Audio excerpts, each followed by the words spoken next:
Hello, everyone, and welcome to the iDiet cooking demo for December 2017. This is our Christmas edition. So I am Jim O'Toole. I'm a dietitian as well as a senior group leader here at iDiet. Joining me is, of course, Dr. Roberts. Now, Dr. Roberts has a long list of credentials. She's, of course, the founder of iDiet, chief scientific advisor, professor at Tufts University, chief scientist at Tufts University, director at Tufts. A lot of credentials, but the one impressed with today is that she's the chef who's created most of the iDiet recipes. So, Dr. Roberts, what are we making today? Oh, we're making so many things. You know, in another life, I would have been a chef, maybe. Who knows? But it's not just Christmas as well. I think, you know, some people are celebrating Hanukkah, or they're celebrating other things, and a lot of these foods you can repurpose for different things.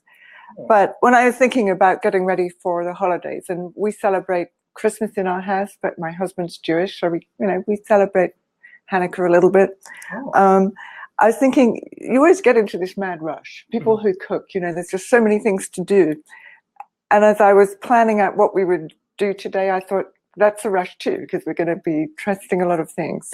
So we're going to start with actually something that's not really Christmas, but it's part of the Christmas lineup, if you like, shrimp fried diavolo, because at some point you say, oh my God, I don't want any more beef. I don't want any more ham. Can I have something different, please? That's true. So it's a lot of recipes with chicken. It's nice to get some fish and some seafood in there. Exactly. And this is such an easy thing that you can just throw together.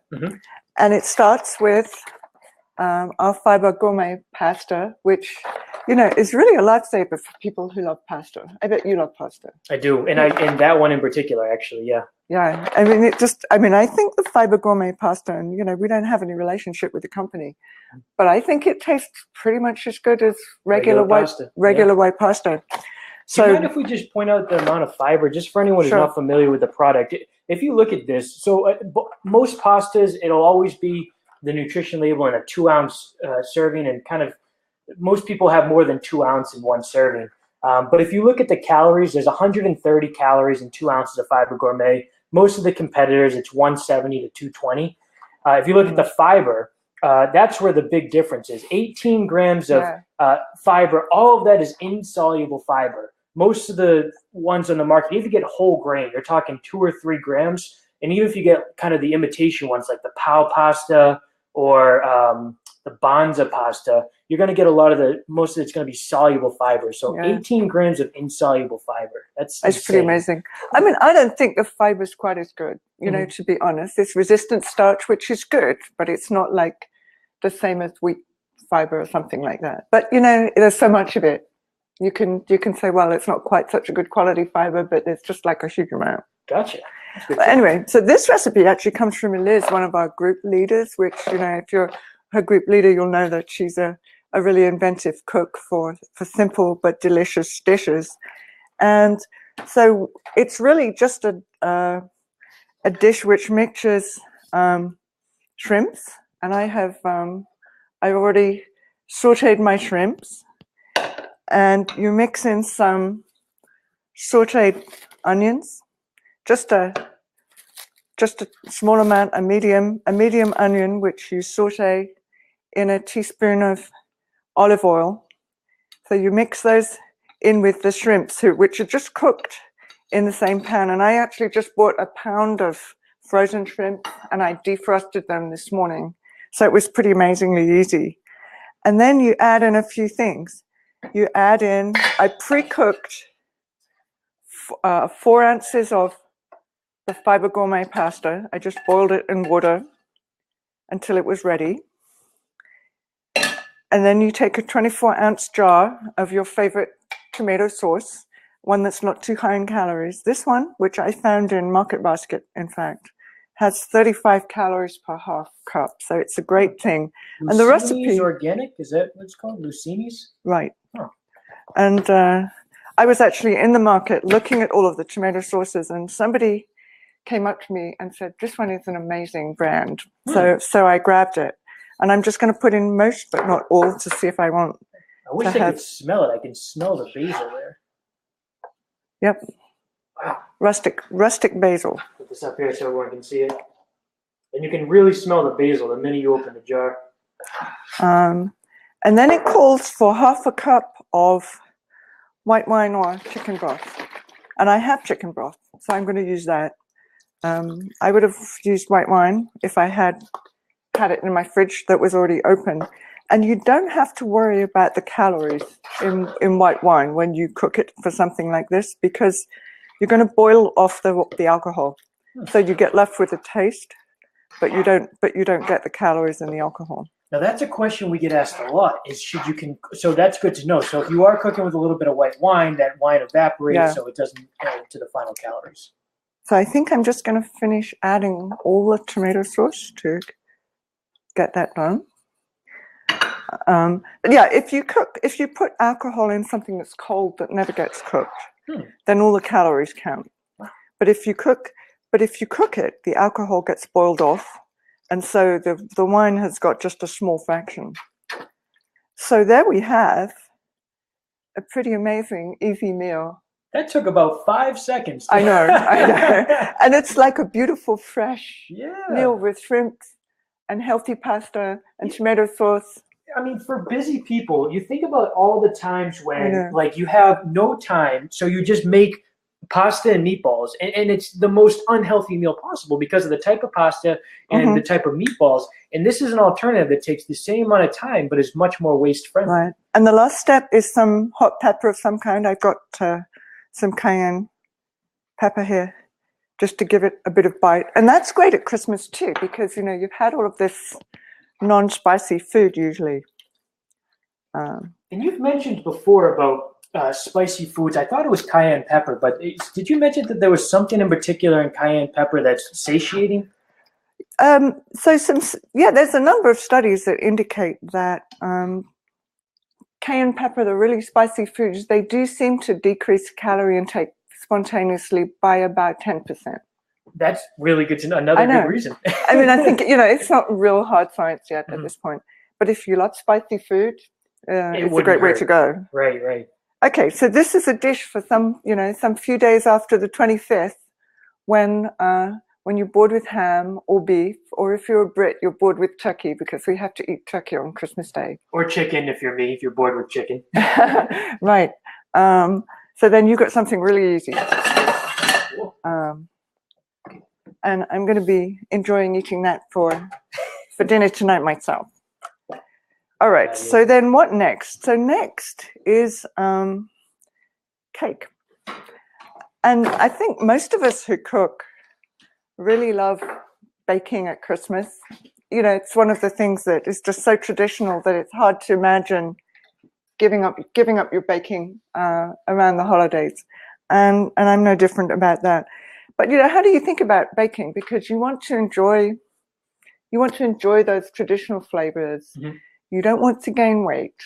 You don't want to get your cravings reactivated in January, so you're struggling to get back on track. And I think the secret really is to do some baking, but not like go overboard, and to have different recipes, things which are more satisfying. They give you those holiday flavors without having to, have the rush of refined carbs and things that are going to set off your cravings. Reignite all those old cravings. Absolutely. Yeah. So one of our iDiet recipes is a ginger cake, and it's a really healthy cake. And it starts with, I just put the ingredients here, and it looks like a huge list. I had to virtually empty my pantry to get these out. But most of these things are ingredients that I repeatedly use over and over. So one of them is just whole wheat flour. I gotta say, you've used this a few times in a few different cooking demos. I would definitely say this is a staple. The Bob's Red Mill 100% whole wheat flour, definitely a staple in your kitchen. Yeah, I actually ordered this recent batch on Amazon because I couldn't find it in Whole Foods, and before then I got it in Market Basket. The other thing I've added here is resistant starch, which I bought on Amazon. So resistant starch is the same ingredient actually that's in the Fiber Gourmet pasta. Oh, the same type of fiber? It's the same type of grain, in fact. I mean, resistant starch typically is made from something called high maize 5. It's a different variant of maize, which has just got a lot of the carbohydrate, which is not digestible. That's to say it's a fiber, because that's what fiber is. It's non-digestible carbohydrate. So it's really a natural product that's naturally high in fiber, which is great. And I do use kind of non-sugar sweeteners. I go with the sugar alcohols for Christmas baking because, first of all, because they're granular like sugar, and so they produce a better result. But I also think that the safety is pretty uncontroversial, right. Whereas, you know, something like Splenda, people are still worrying about a bit. So I feel perfectly okay giving my guests these. Sometimes I mix in a bit of stevia too, which, you know, there hasn't been any bad information coming out about stevia. And I really like mixing a combination of them because I think you get the benefits of the sweet taste and you don't get the, you know, the slightly off taste that you get if you just use one type of high intensity sweetener by itself. Do you mind if I repeat that? Because that was really good information. So Dr. Roberts is saying that as far as safety goes, it's the sugar alcohols are the ones that seem to be the safest. So that's, you can tell anything that ends with OL would be a good way to look at it. And then Dr. Roberts is also saying that she combines different sweeteners to get kind of the desired taste. And if I could add one thing too, one thing I would note, if you do have anything like IBS, irritable bowel syndrome, or if you know you're sensitive to sugar alcohols, to be careful because those can definitely be tough on certain people's stomachs. That's a good point. That's a very good point. And so then ginger cake has a few more ingredients. It has buttermilk, which you can find in the same place in the supermarket as regular milk. It has some kind of plain oil. It could be canola, it could be corn, pretty much anything. It has pumpkin. I just buy canned pumpkin. It has a lot of spices, including especially ginger. And the real sweetener that goes in is molasses. And I think that, you know, just not stinting on the molasses is one thing that makes it seem really like an authentic, great recipe. So what I did before the show is I mixed almost all the wet ingredients. So this bowl has the buttermilk, the pumpkin, the oil, the molasses, and I'm going to add 1 egg. And you're a lot better at cracking eggs than I am. If I did that, the egg would have gone everywhere. The good angel on my shoulder prevents me from making an embarrassing mistake in front of the camera. So I'm going to mix those up. I love this whisk. I just bought it in my local supermarket, but it's the right size, and it's really good for things like that. So we have this nice liquid mixture. And then I also pre-mix the dry ingredients too. So there's some whole wheat flour, some resistant starch, some of these high intensity sweeteners, just a tiny pinch of salt, and some, some baking soda. And this goes back to what you were saying earlier. Most people might just use regular whole wheat flour or even flour, but you fortify it with the resistant starch to really bump up the fiber to make it better for weight control. Exactly, exactly. We used to put oat bran in this recipe, and you can still use oat bran, but the resistant starch is also a great alternative, and it's very quick to order from Amazon. We should reiterate that, because that resistant cornstarch, you're probably not going to find it at your local supermarket. That's definitely an Amazon purchase. No, So another advantage of using whole wheat flour and resistant starch is that if you're not like a really great baker, and I have to admit, baking isn't really my strength, and if you overmix baked goods, they get tough. This is not going to get tough if you overmix it, because it doesn't really have any flour with gluten in. So the resistant starch has no gluten. Right, the less protein content. So, you know, if you don't feel like you're an expert baker, this is a recipe. Yeah, and so then you just mix the wet and the dry ingredients together. I believe I'm going to use my whisk again to do that, which you couldn't do, I think, with a flour-based recipe, because the mixing would be too vigorous.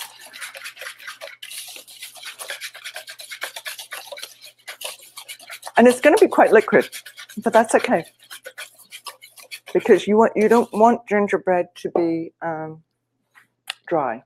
It smells good, the molasses. You can definitely smell it. I love molasses. And I have a non-stick pan here, but just to be safe, I'm going to do a little spray oil as well. No, does it matter the oil? Or I think it makes no difference what it is. It could be any old thing. And then we pour our quite liquid cake into the pan, and we bake for about 30 to 35 minutes at 350, and that's going to be ready to eat. All right. So let's just clear the deck. I'm going to put this one in the oven so that we can eat that later. Let me get rid of this stuff. Yeah, all of these things, in fact. And then earlier today, I did make another ginger cake. So I'd made this. This is just exactly the same as the one that I just showed, and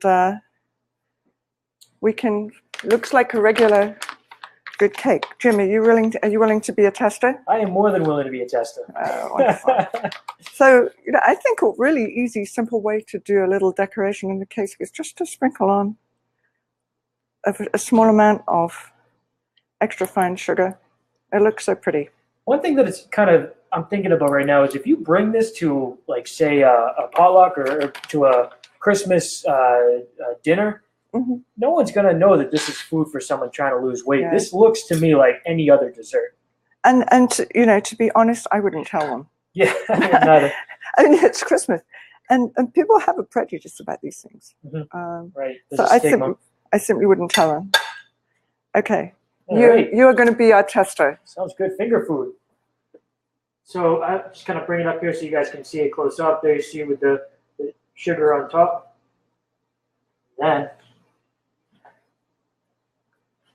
see how it is.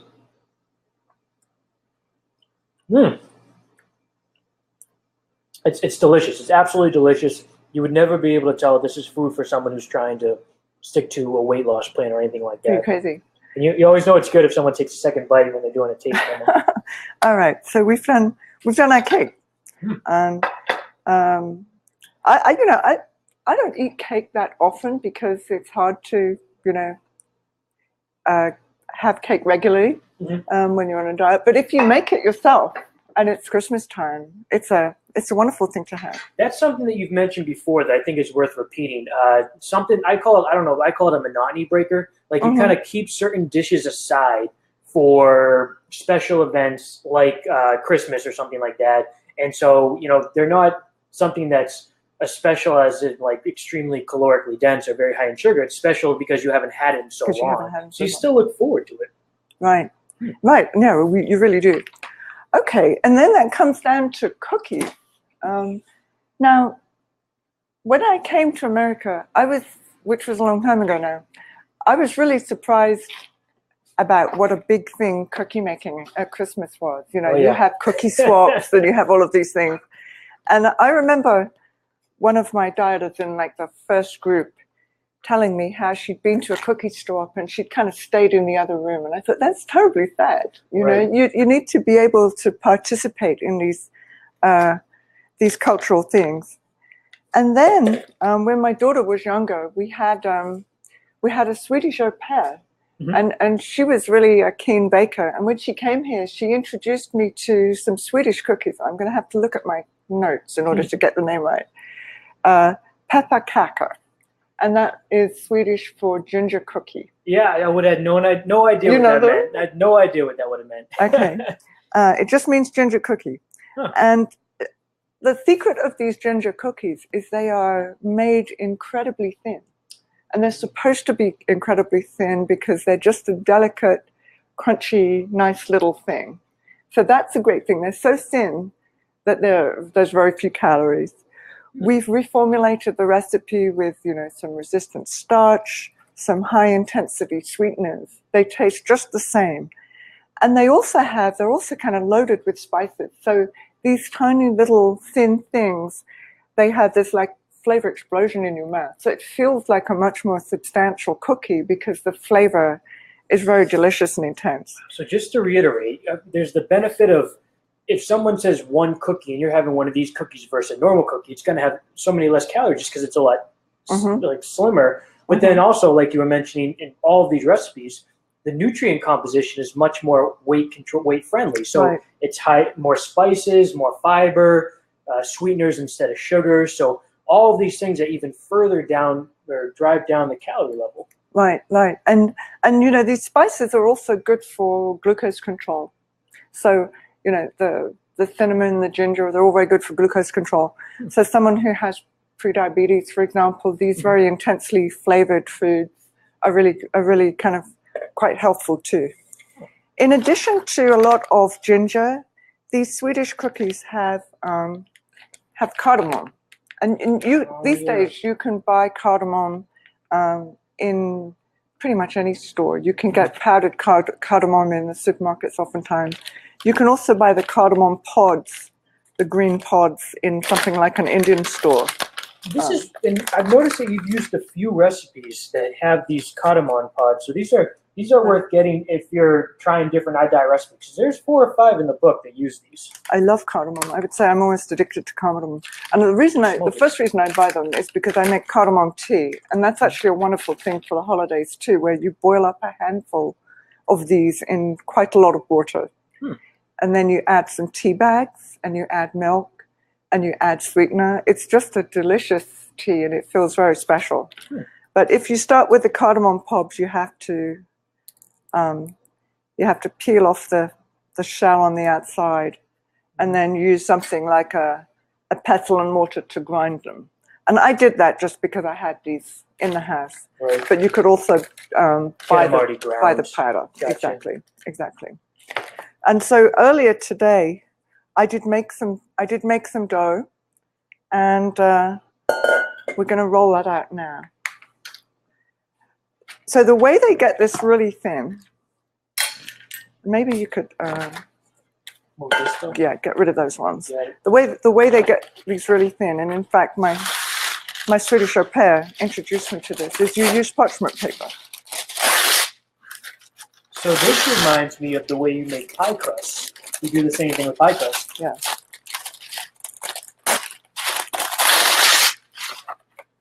Now, parchment paper is kind of like a miracle substance because it really transforms being able to make a thin rolling. And it also means if you're not a very expert baker, you can get a very thin roll without having a very good technique. So this is a little slippery, but I'm quite sure we're going to manage fine anyway.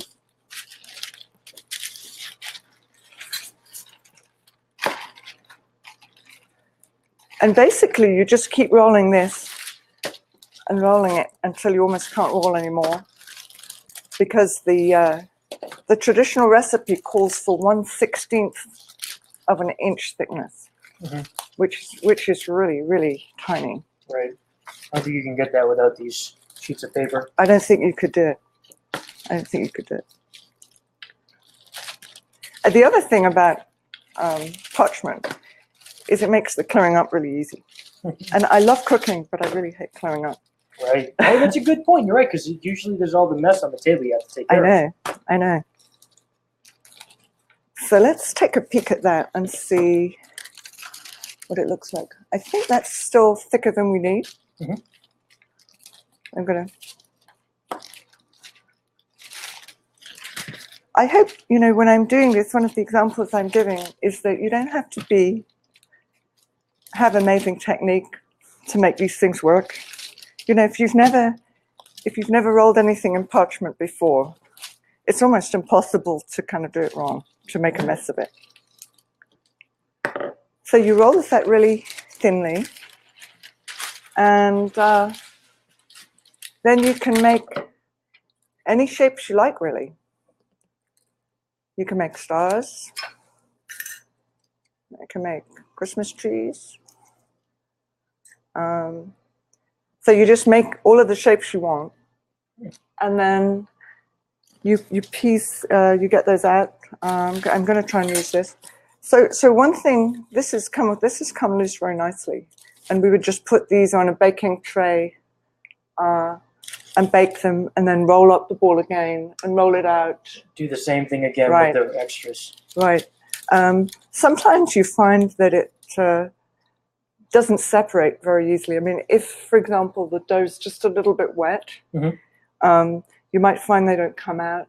And if that's the case, all you have to do is put the parchment in the freezer for a couple of minutes so that it firms up a bit, and you can get them out really easily that way. So that's what I did earlier. Let's take that one away. Got it. And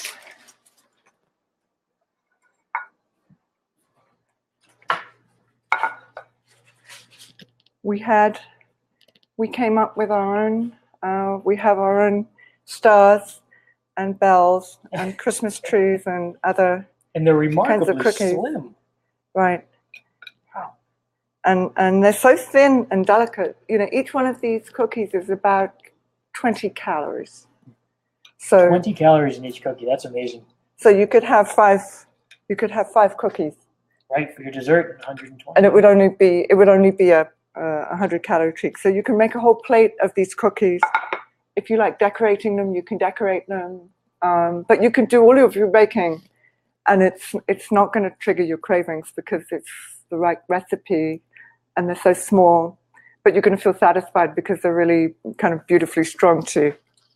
I think in particular, this recipe is something that people watching are going to be a fan of because, you know, there's these Christmas parties that happen around the office all the time. I know. And nobody really knows what to bring. And if you look, I mean, you guys can see these. If you were to show up at a Christmas party with these are cookies. Like, you wouldn't look, like, it's not like you're showing up with celery and then dip. Like, you're bringing something that's right. And then, of course, you can just end up eating them.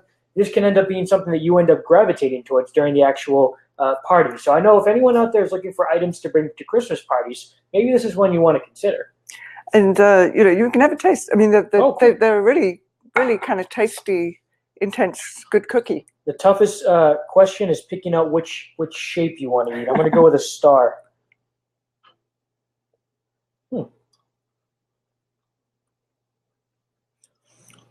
It's really good. It's the strong, like you were mentioning, the strong taste. In fact, there's way more taste in this versus a larger cookie. So again, it's like you were saying, I'm going to try to get my enjoyment out of the quality and the taste versus the quantity, like having like 8 or 9 chocolate chip cookies. Right.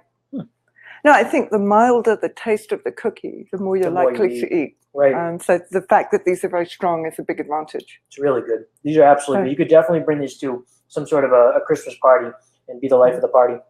The other thing I sometimes do for Christmas parties is I sometimes take bread and a really nice cheese plate as another kind of thing to do because I like making bread.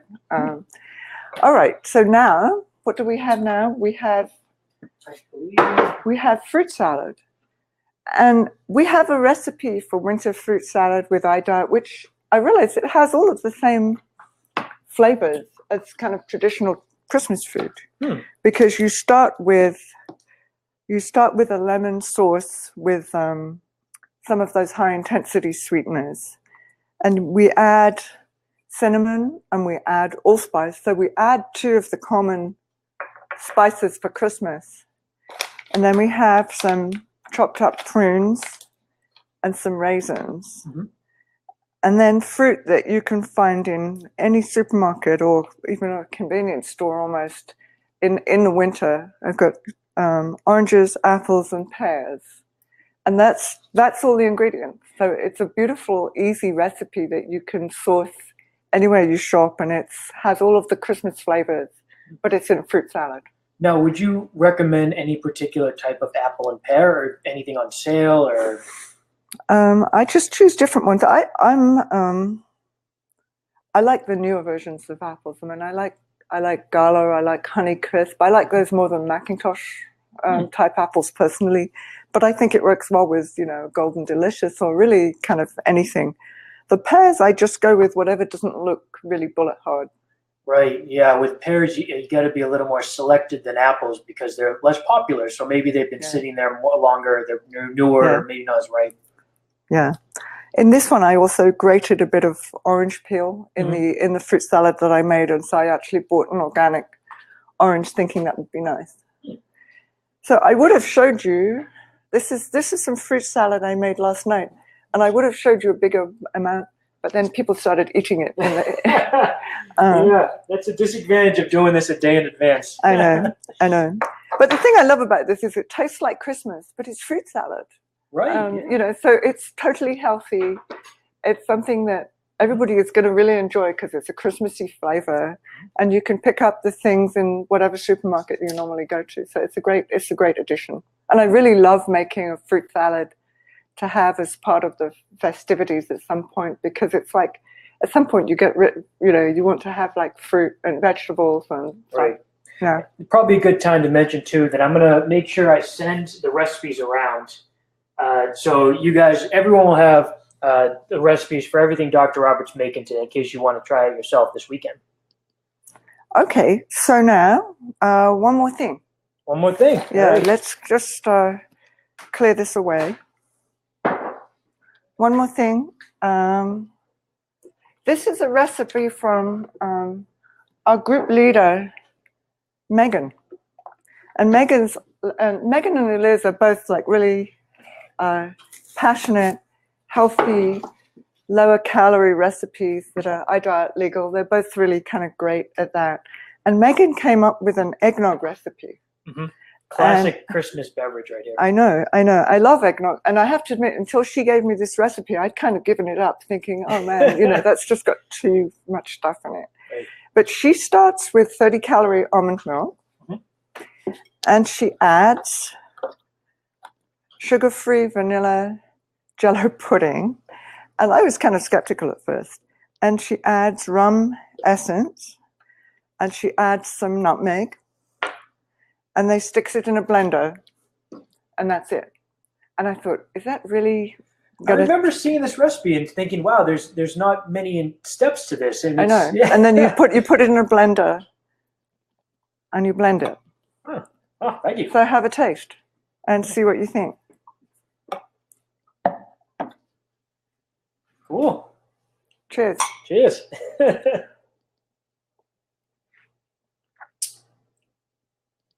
That's really good. It tastes. It's amazing. Yeah, I mean, you would not be able to tell the difference between this and a traditional eggnog. Yeah, and if you had adults around, you might put a splash of actual rum in there. Mm-hmm. I think the reason it works, I was wondering how it worked, is that the Jell-O pudding. If you tried to make this Jell-O pudding with almond milk, it wouldn't set. Mm-hmm. And it wouldn't set because almond milk doesn't have the protein, I guess, which is required for the gelling or something like that. Right.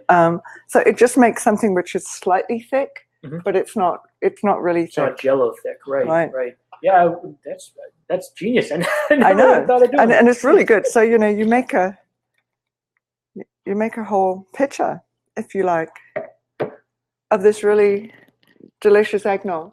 Mm. And it's a celebration, and you can put it there, and everybody can enjoy the Christmas food, and there's nothing wrong with it. It's totally healthy. And just thinking about, we're talking 30-calorie almond milk, and we're talking 25 calorie per Jell-O. So there's not this very, very low calorie drink here. It's a low calorie drink. I mean, it's crazy. It has.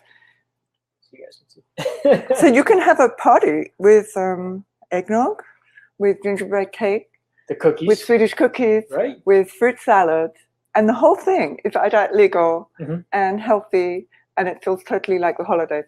So if anyone has a couple Christmas parties to go to, I mean, there's 4 really good options right there, and you could be the life of the party. Awesome. So I think that's all the recipes we have. Couple more segments we have, like we normally do for anyone who's come to these cooking demos before. The next segment, we're going to have Dr. Roberts review some of the popular commercially available products out there that are iDiet legal. I love this segment personally because I don't show Dr. Roberts these ahead of time, so she's never tried. These are things that she's never tried before. So yeah, let's see. We have 3 items today. Let's start with a breakfast item. A breakfast item. So this right here is Kodiak Cakes. Now, they've had a product that we've talked about before. It was a dark chocolate waffle mix. And this one is one that's actually a buttermilk pancake, flapjack and waffle mix. Kodiak Cakes. What I love about this one is that it's a lot less messy than you might be thinking. So in order to make pancakes, all you need is a cup of this and a cup of water. Put it together, and that's that. I mean, there's no cleanup. You don't need egg. You don't need anything. You just can put it one scoop of this, one scoop of water, and you're good to go. So I originally started getting these pancakes as something that I would have on the weekends, something like a once a week thing. But it was less cleanup than my weekly breakfast, so I ended up having it during the week too. So you have pancakes during the week? Yes, yeah. I live amazing. A life of luxury. That really is. I'm going to try these. And so let's look at the composition. Yeah, I mean, it's an iDiet legal product. It's pretty amazing. That's pretty amazing. So what does it have in it to make it iDiet legal? Well, it's 5 grams of fiber, so it's not a great source of fiber, but between the 5 grams of fiber, the 9 grams of protein, it is iDiet legal. So basically, it's wheat flour, oat flour, and a protein blend. So it brings up, so it's a fairly high, and I think that's good because I think protein at breakfast is a really good start for keeping you full and satisfied until lunchtime. So I'm going to order some. I'm going to order some of this and try it. A good tip too, because Dr. Roberts was mentioning, it is more of a protein-loaded breakfast versus a fiber. One thing I do is I put a quarter cup of corn bran in as well, which really bumps the fiber up. And it also kind of brings the calories to the point where you do four pancakes, it's the perfect amount of calories for a lot of breakfast. So a stack. Yeah, exactly. Cool. Yeah, I really love this when you can like have your cake and eat it too. When you can have a stack of 4 pancakes and it's iDiet legal and it's healthy. I think that's what we're doing this job for, is to try and create those options for people. A few people are telling me, so for anyone that's come to a past cooking demo, we've used the Kodiak Cakes dark chocolate, and somebody mentioned that they actually make brownies out of this. They make this brownie mix, yeah. Wow. So my next one is it's a soup. So this is called Yes Soup. Again, we've shown a Yes Soup before, but it was 120 calorie chicken noodle soup. So that's great if you're having a side soup, but what if you want a soup for a meal? So right here we have the beef and black barley soup, 16 grams of protein per can.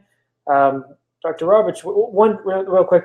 So made by Campbell's. So this is actually pretty readily available. Almost any supermarket's going to have this. They've changed their label. Yeah. They're trying to kind of bring themselves into the modern world, I guess. Yeah. But yeah, this is iDiet legal. It's got 9 grams of protein and 4 grams of fiber per 1 cup serving.